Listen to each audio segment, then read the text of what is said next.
ሞባይልን ስታገላብጥ ስለ ኢስላም ይነገር ከሆነ ታግሰህ ተከታተለው፣ ይጠቅመሃል።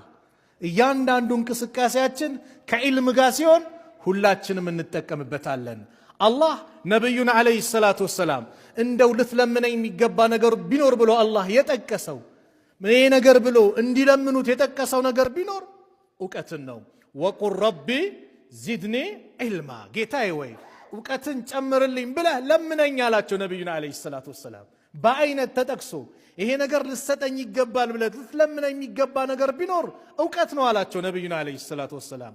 ወቁል ረቢ ዚድኒ ዒልማ፣ ጌታዬ ወይ ዕውቀትን ጨምርልኝ ብለህ ለምነኛ። ለዚህ ነው ነብዩ ሰለላሁ ዐለይሂ ወሰለም ዱዓ ያደርጉ ነበር። ኢማም ትርሚዚ በዘገቡት ሌሎችም ታላቁ ሰሃባ አባ ሁረይራ ረዲየላሁ ዐንሁ ባስተላለፉት ሐዲስ ቃል ካነ ረሱሉላህ ሰለላሁ ዐለይሂ ወሰለም የቁል አላሁመ እንፈዕኒ ቢማ አለምተኒ ወአልምኒ ሚማ የንፈዑኒ ወርዙቅኒ ዒልመን የንፈዑኒ ወዚድኒ ዒልመን አልሐምዱሊላህ አላ ኩሊ ሓልን ወአዑዙ ቢላህ ሚን ሓሊ አህሊ ናር። ይህን ዱዓ ያደርጉ ነበር።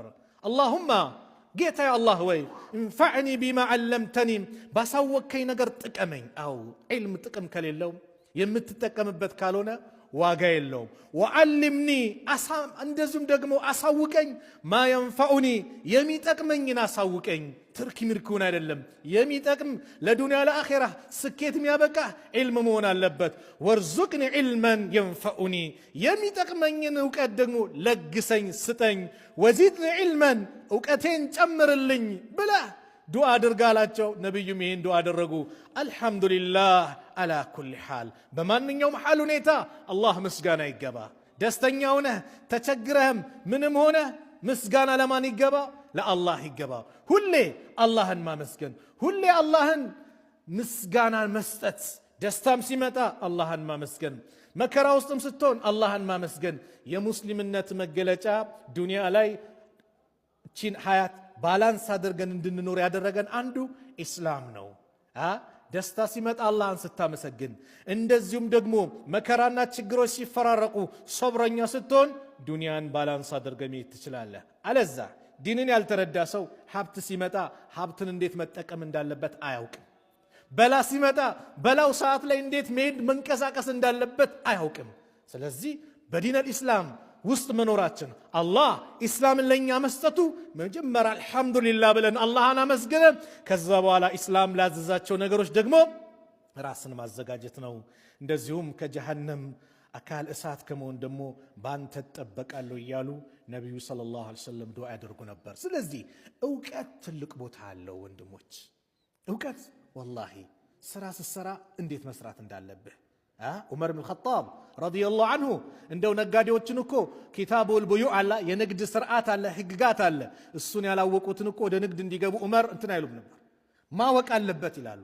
ዛሬ በምሰራው ስራ እዚህ ጋር ሪባ አለበት፣ ምን አለበት፣ የተለያየ ችግር ያለ ዕውቀት የሚመጣ ነው። ስለዚህ ሁላችንም ቢያንስ የሆነ ስራ ላይ ስንሰራ ለዛ ስራ እንኳን ዕውቀት ሊኖረን ይገባል። ዒልም መፈለግ እንደ ኢስላም ግዴታ ነው።